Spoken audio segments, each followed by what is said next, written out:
So here we go, and welcome in this second session about MusicAIRE. So let's start with the general information and the next slide, please. This is the second session about MusicAIRE call, which is now published and available on the website MusicAIRE. I just put the link here. But I will also send these slides to everybody who's attending the webinar today. So here on the website MusicAIRE, you can find the guidelines as well as the application form to submit online. So if you're new here, if you didn't follow the previous session, I invite you to watch it later. During this first session, we went through the call's guidelines, and today we're going to dive into the application process. And the European Music Council, who coordinates this call, will also set a webinar on 9th of March. So if there are questions raised today that I can't answer right now, I'll make sure to transfer them to the EMC team by 9th of March and attend their webinar to get the answers and share them with you back by email. So let's look at the timetable for today. Since the call was released on 14th of February, the deadline for submission is 28th of March at 1 p.m. Brussels time. It's an online submission, so I will always advise you not to wait for the last minute to submit your application. There can always be some technical problems to adjust, and it may be stressful. The evaluation will be performed during 3 weeks, more or less. By the way, there will soon be an open call to participate in the jury of the applications. Of course, the core team will check the conflict of interest. So if you apply with a project, you cannot really take part in the jury. But if you know some people who might be interested about this job opportunity, feel free to share this call once it's out as well. And so you should get a positive or negative answer about your application by the 19th of April. And then you only have 10 days to send back the signed contract. So don't miss it and put a cross in your calendar about this. So next slide, please. For today's program, since we've already been through the guidelines of the call during the first webinar, I asked you to send me some of your concept ideas of your potential projects to establish a plan for this second webinar. So I answered some of you. I maybe did not answer the very last ones, and I will have a look at it and take the time to answer you early this week. But I had a look at all the emails that I received.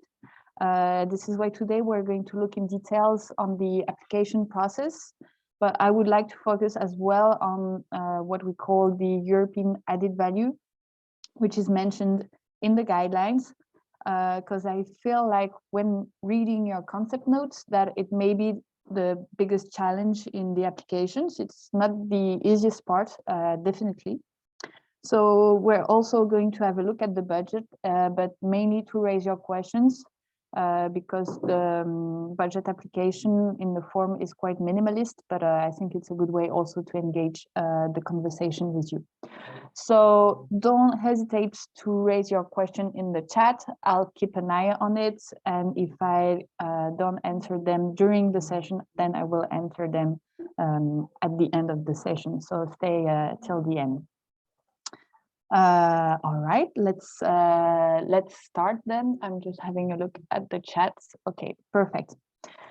So I wanted to start this discussion with focusing on what European added value means. So when evaluating your project, the European added value is rated through the part on relevance, which was 50 points out of 100. So it's important to take it very seriously. Also, I feel like the relevance of your project regarding the priorities of the call, so green, digital, or just and resilience, wasn't very hard for you to demonstrate. And that's really, really great, because it can be, I mean, it's important to see that your project really fits with the priority of the calls, but it can be a bit more tricky regarding the notion of European added value. So just a bit of a reminder here, why are you asked to justify about the European added value of your project? Is that culture is not a European competence, so you have to prove at least that your project has a kind of a European dimension. However, it does not mean that you have to cover the whole Europe, and it doesn't even mean that you have to organize activities abroad.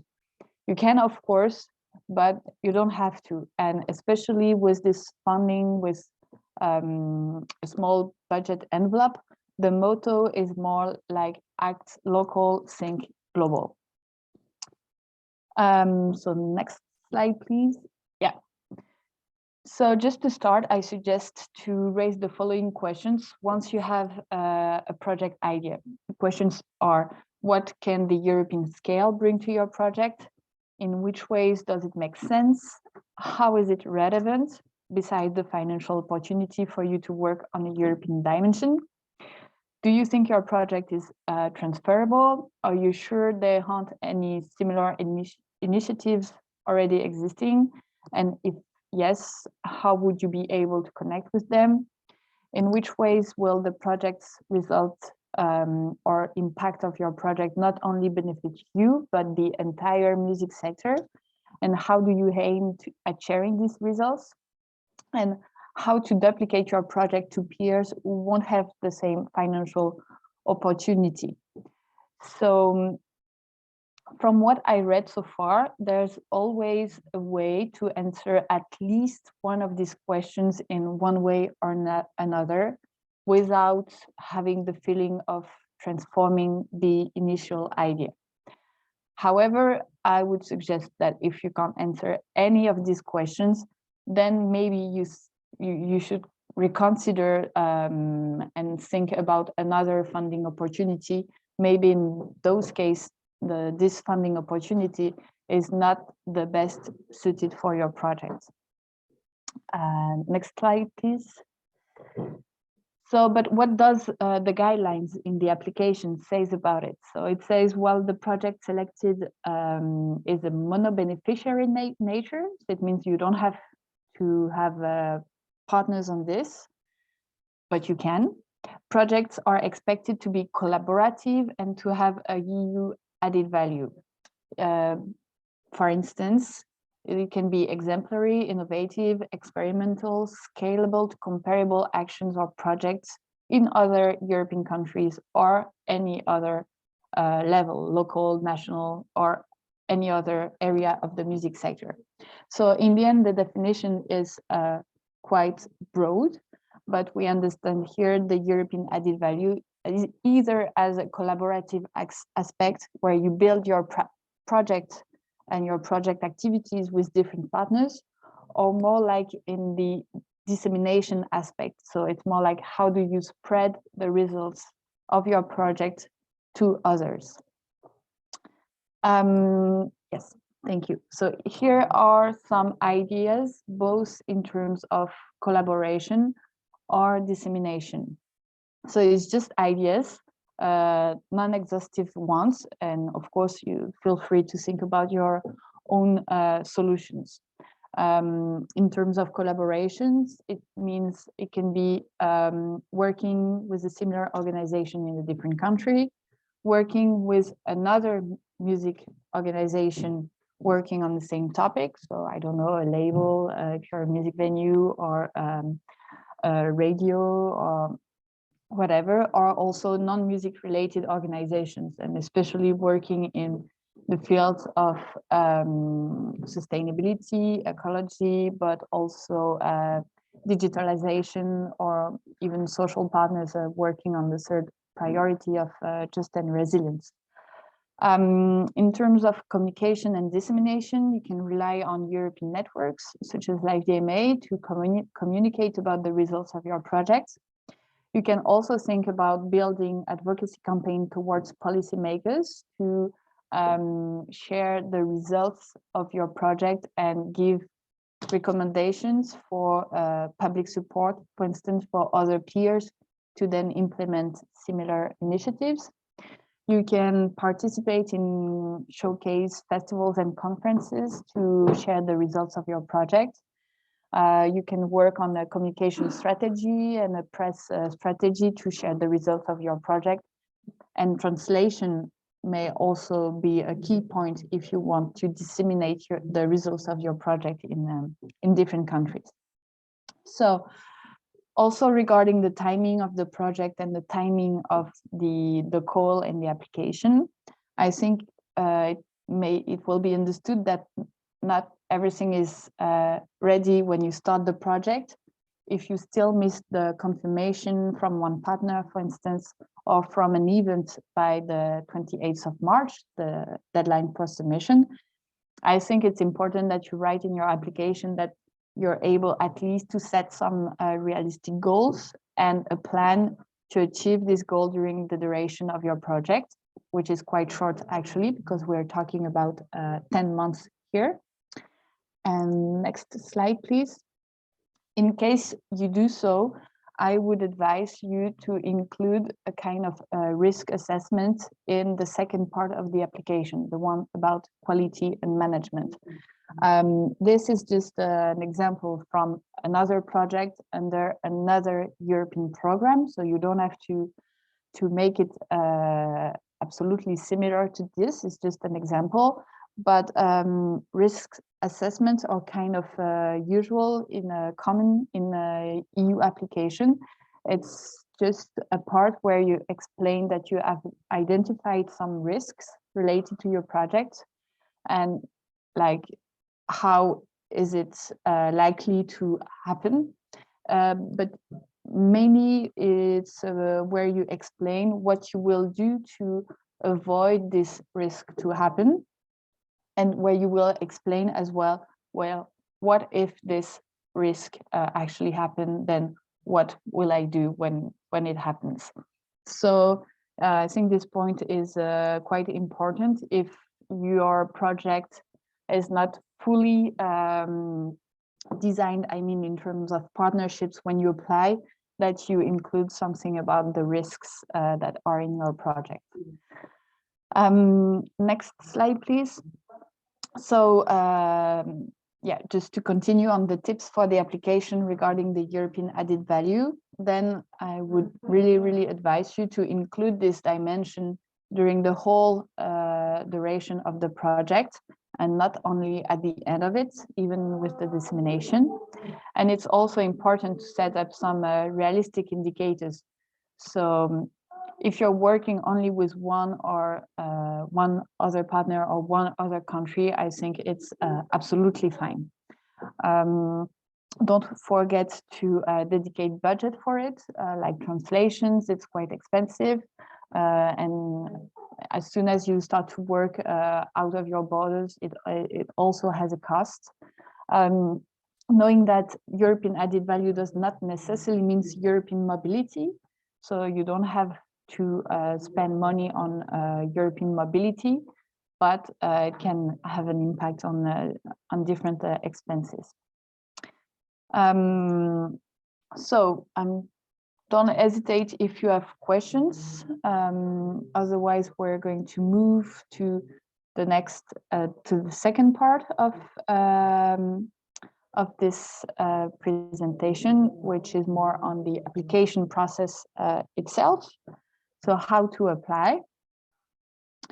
And so as I said earlier, it's an online submission, and the form is only available on the MusicAIRE website under the section Open Calls and learn more. Then you go at the bottom of the page and you have the direct link to apply.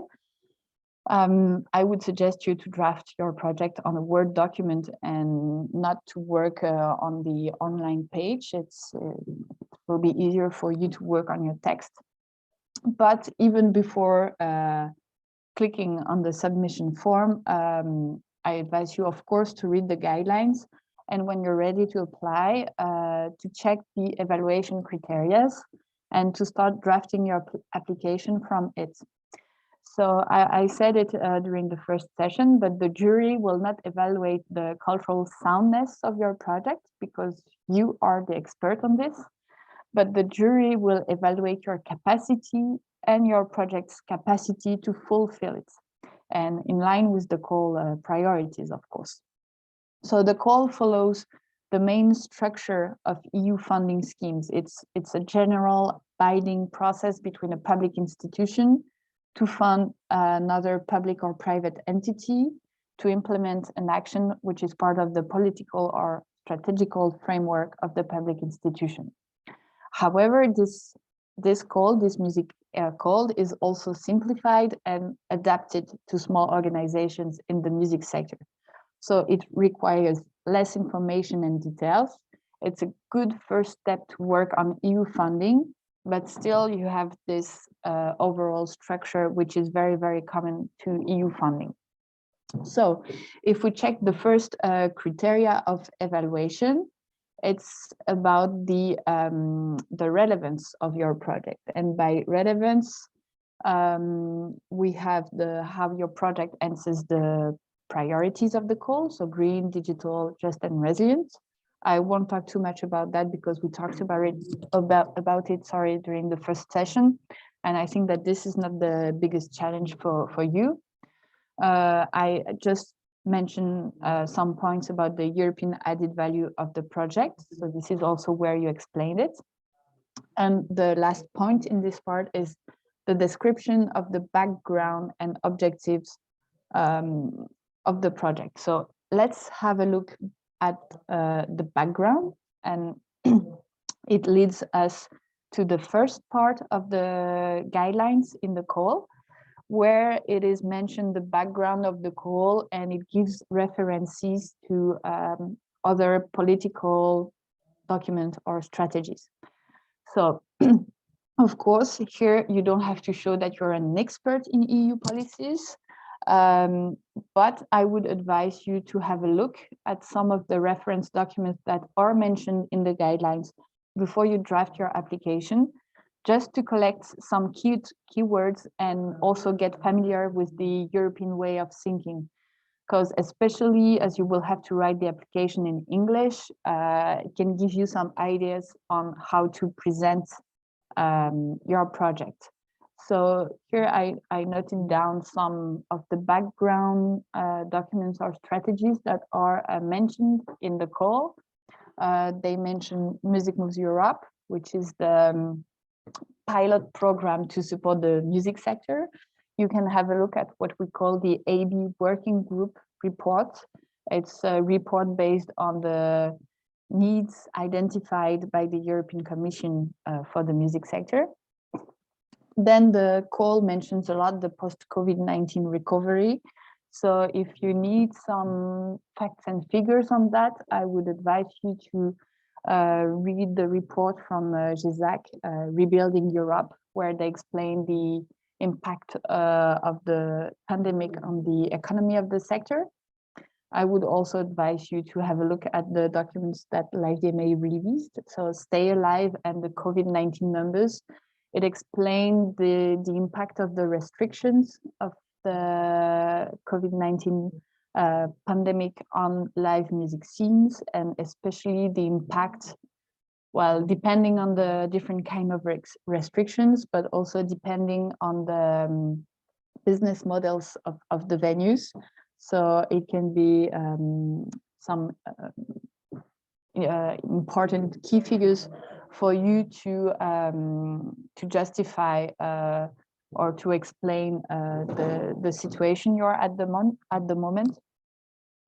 You can have a look at the SDGs, also called the UN goals or also the global goals, where you can connect your activity with it.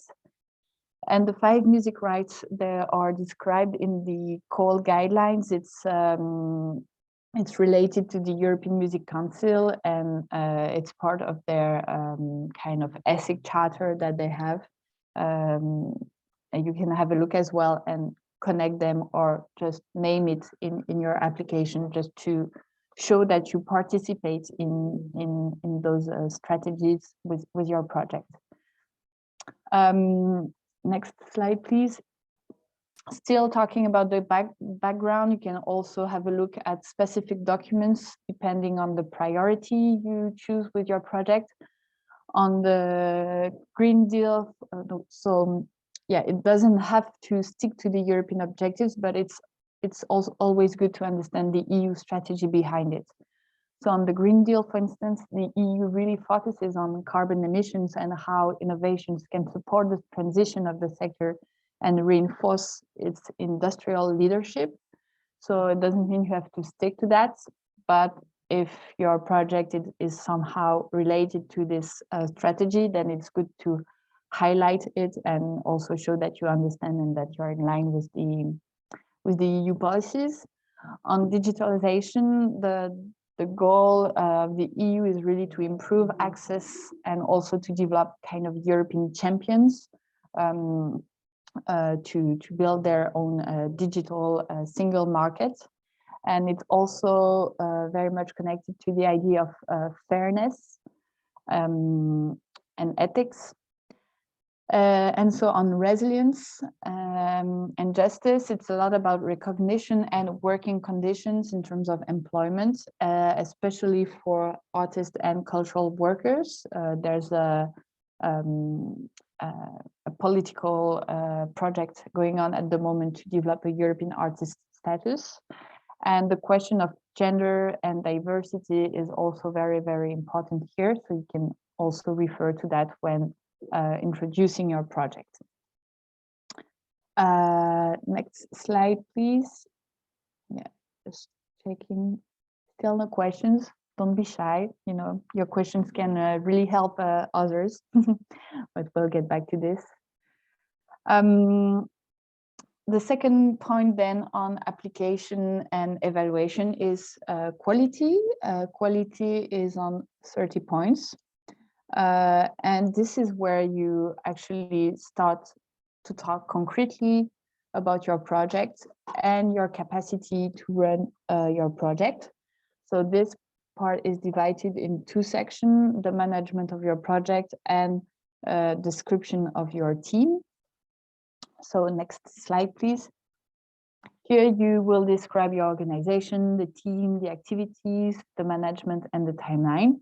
And the format is up to you. So as long as you demonstrate how organized you are, you can choose the way you present it, of course.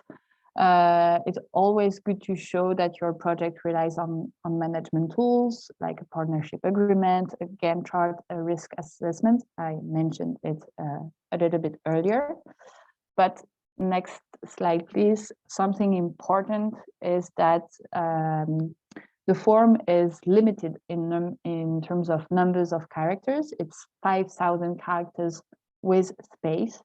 So that's basically a little bit more than a Word page document. So you have to be efficient. This is also why I think it's important to draft your application on Word first, but check the numbers of characters. It's important so that you don't repeat the same information in the different boxes of the application form. And a last point, quite important, is that there's no tables. It's not possible to copy paste a table in the form. It won't work. So it all has to be a plain text. And it's quite important, especially if you were planning to include like a Gantt chart in your application, for instance. It's not possible. So you can mention it, but you cannot copy paste it in your application. I will give you, yeah, it's 5,000 characters, including space, but not for the whole application, just the question about the project management. then you also have 5,000 for the relevance, and I think it maybe 3,000 for the impact and dissemination or something. But yeah, so next slide, please. So my suggestion is really to organize the way you present your project in the application. And when talking about the project management, you can use the way we usually apply European projects, but it's just a suggestion, you don't have to. But as you have to go straight to the point, my advice would be, to put, to give numbers to your actions. Like on the top, there are the priorities of the calls, and then you will choose how many priorities of the call you apply to. The priorities are green, digital, or trust and resilience. So if you apply to one of these priorities, the idea is to establish maybe one or two objectives of your project attached to the priority. So one priority with maybe one or two objectives that you define in the part about relevance. And then in the project management, you will explain how you will, for each objectives, you will have a few tasks and activities under each objective. So can be objective 1, then it will be task 1.1, activities 1.2, and so on and so on. In terms of tasks, you can also group the task, like they can be the management tasks, the communication tasks, and then it will be also easier to connect them with the budget, so that in the part about the budget, you don't have to repeat everything. You can also connect the budget with the numbers of the tasks that you mentioned. It's just a kind of small trick also to spare some space in your application. If you call your first objective 1 and 2, then you don't have to repeat the full objective or every time you mention it, you just mention objective 1 or objective 2. And it's also a way to structure your project and to present it quite clearly to someone who doesn't know anything about your project yet. Next slide, please. So what is a deliverable? Once again, it's just a suggestion that I give to you. It's not mandatory. You don't have to set up your application this way, but now it has become usual to talk about deliverables during your project. So it's something that you will produce during your project, and it's something that that also is used to control the advancement and the realization of your project, and also in terms of budget.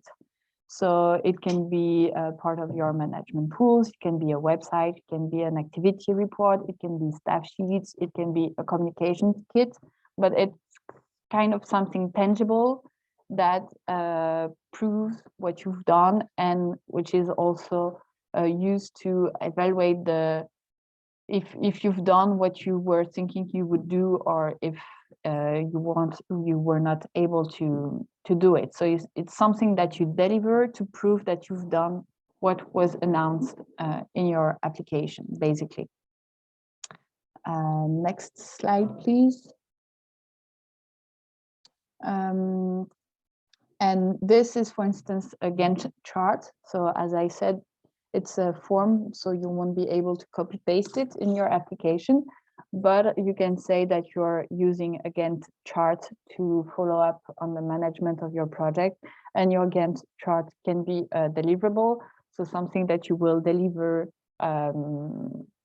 during or at the end of the project to show what you've done and to prove also what you've done with the activities.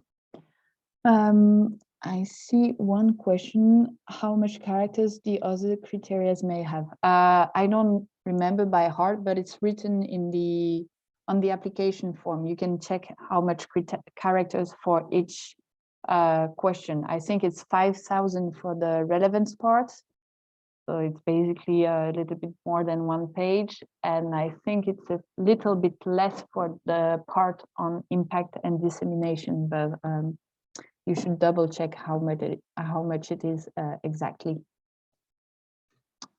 So here we go about the last part on impact and sustainability. Next slide, please. Yes, thank you. So this part is only 20 points, but actually 20 points can really make the difference.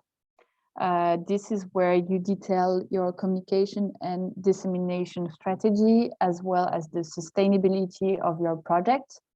And by sustainability, we mean how your project will continue even when it's not funded anymore by MusicAIRE.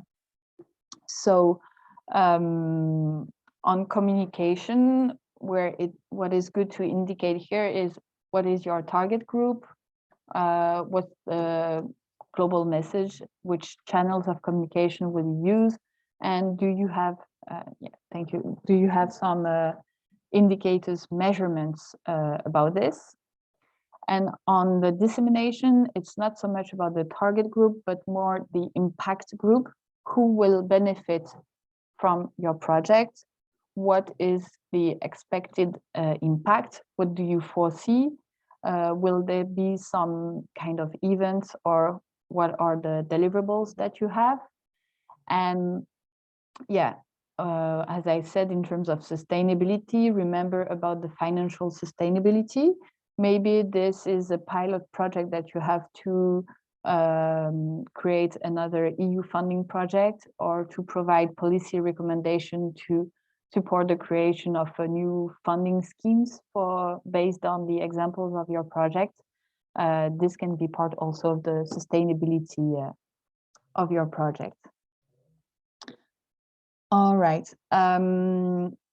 If no more question about this at the moment, we can still come back a little bit later. Then I will talk about the last part of this session today, which is the budget. So if you open the budget file that you have, it's an Excel file. It's quite minimalist, as I said in the introduction. You basically have to fill in the estimated eligible costs and own contribution and other sources, and the rest is automatic or optional. But don't forget that the total estimated cost must be higher than the estimated contribution, otherwise you get an error message. Why is this? Is because it's a co-funding. So the total costs of your project must be higher than the estimated contribution of the EU, because the estimated contribution of the EU is 90% maximum of the total estimated cost of your project. So if we have a look at the next slide, just to make it clear, on a 90% co-funding scheme, it means if you request a 55,000 euros grant, it means the total budget of your project must be minimum 61,112 euros, which means that minimum you have to provide a little bit more than 6,000 euros. And it goes the same with the different schemes, with the 30,000 and with the 15,000 euros grants. Another point to remember in terms of cash flow here is that you will receive 50% of the payment within the first 30 days of the project, but you will receive 50% of the final payment by the end of the project. So you need to have 50% of the project amount in terms of cash flow to make sure that you can actually run your project. If we get back to the previous slide, so you'll see that here you don't have to provide much more details about the type of cost that you have. It's only about personal costs, subcontracting, travel, accommodation and subsistence, equipment, and then other goods, works and services. but there's a box with text in the application where you should justify a bit the costs that you will implement. In terms of personal costs, make sure that the costs that you've indicated are in line with the legal labor law in your countries. I think it's possible also to include artist fees. At least there's nothing mentioned against that. About artist fees, because it was a question before, I think just important to remember that with this kind of EU funding, you should not use EU funding to pay for your kind of regular activities. It must, if it is artist fees, it means it's artists which are involved in the project you apply for. So it has to be relevant also with the project that you are setting up. Not all projects will actually have the organization of a concert as part of their project and activities and budget. So if you organize a concert session and if you have artist fees within the implementation of your project, you have to justify in a way why is this specific show relevant with the project. It has to make sense and not just cover your functioning costs as a venue. Maybe we can stay on this page if you have questions on the budget. I see some question.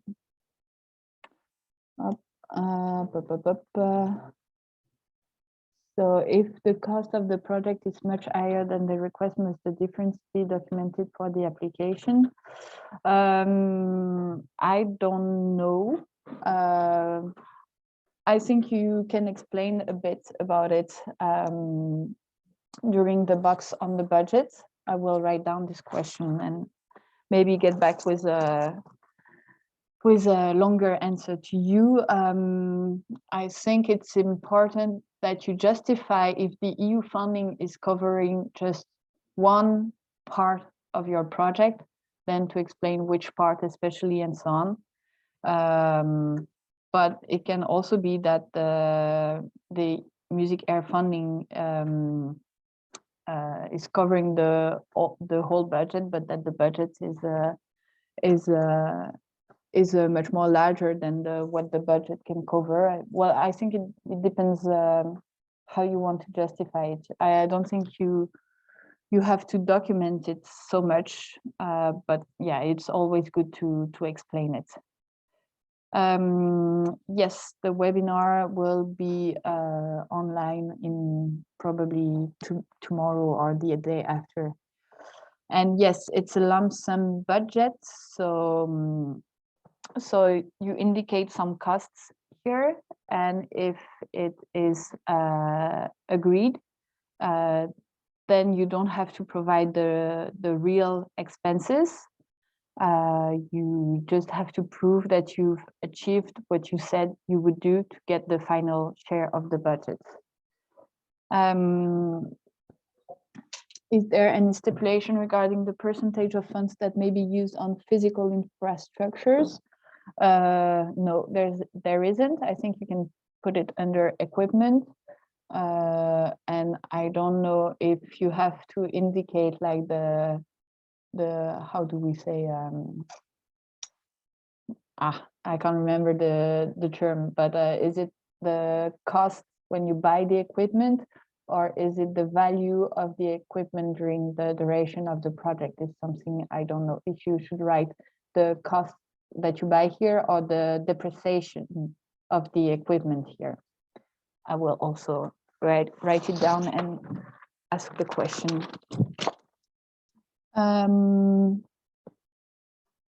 So how much contribution you have to bring in? It's okay. You have to maybe we can go to the next slide where it's written. Yes. So you have to provide 10% of the project. And the question of the 50-50 is more in terms of cash flow, if you see the difference.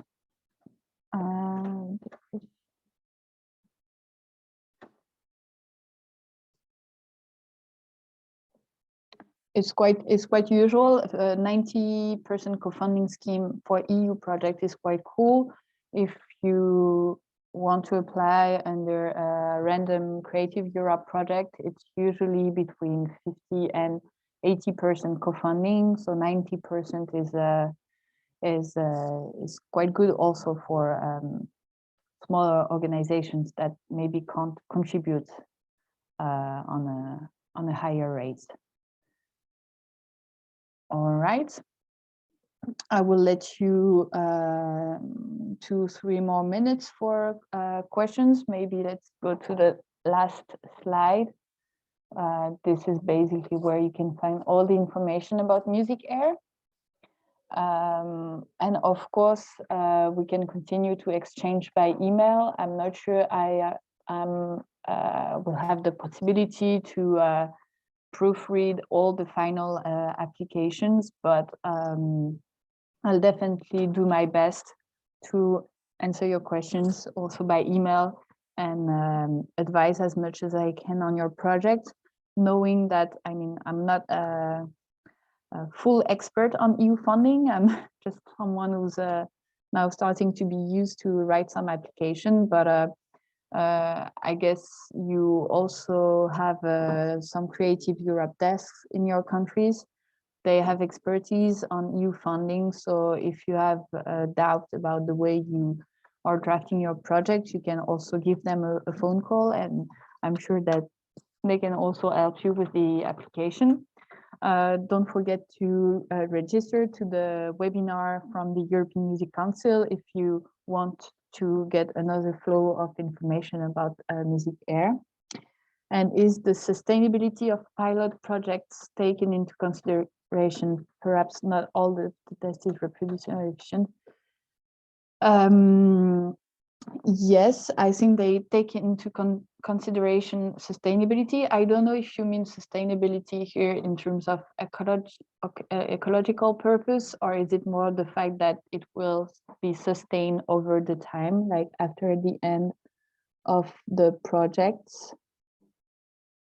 Yeah, yes, it's part of the criteria in the impact and dissemination. Especially where rentals are necessary. I don't see what you mean by rentals here, but yes, it's something to take into account, the fact that sometimes the project, the activities that are implemented through the project are, well, maybe not always successful, and you can't reproduce it exactly from in a different environment and so on. But this is more in the way you indicated. I think as long as you're fully transparent with your project, it will give you some points, because even if your activity, you can't duplicate it everywhere, then you can provide information about what are the indicators and what are the conditions to replicate such an event, and this can be interesting for others to know. So I think it's can be interesting to mention. They will not only consider the sustainability of your project as it is, but more like your capacity to indicate how your project is sustainable or not, and in which way, and so on. It's always more about the way you justify things rather than how things are actually done. I mean, it counts how it is done, but it's a lot about how you present it to the others.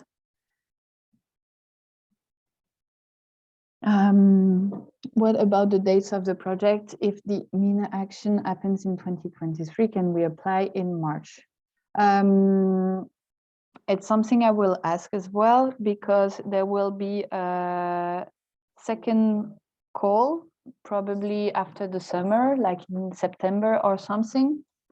So I think, but it's just me thinking here, it's not like the official answer.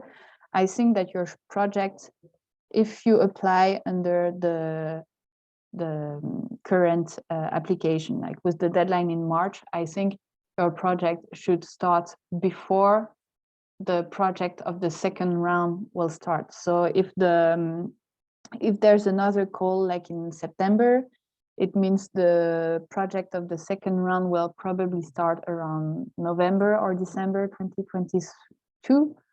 So I think the project of the first round should start before the project of the second round.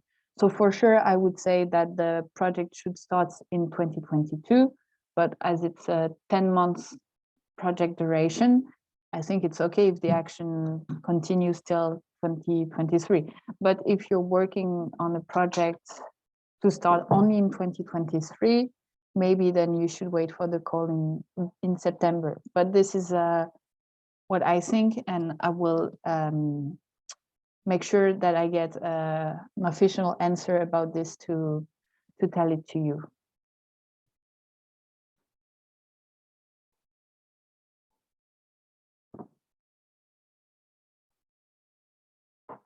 All right, if no more questions, then I will wish you good luck with your application. And yeah, I'm still available to answer some questions by email a little bit later, and follow up on the webinar of the European Music Council of 9th of March and send you some more information about this. If a project receives a grant in the first call, can we still apply for the second call too? If it's a different project, yes, I guess you can. But well, I don't know if it will be a condition to select only one project per organization. I know that if you apply 2 projects on the first call, I mean, you can apply several projects under the same call, but they will select only one. But I don't know if you can have one project on the first call and a second project on the second call. I will ask.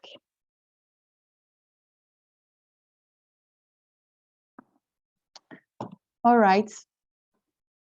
I hope it was helpful. And yeah, once again, I wish you good luck with your application. Take care, and hopefully see you soon with your great projects. Thank you. Bye-bye.